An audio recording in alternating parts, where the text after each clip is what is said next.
E esse amor perfeito me fez entender que, diferente das histórias de TV, na minha história Cristo é o mocinho, e na vida real o maior vilão sou eu.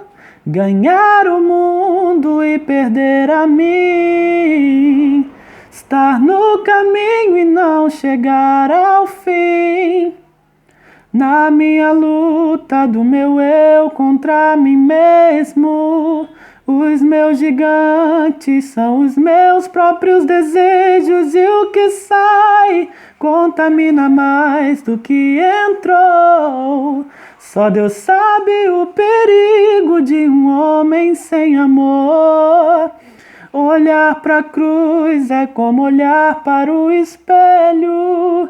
Reflete a glória que revela os meus defeitos. Na vida real,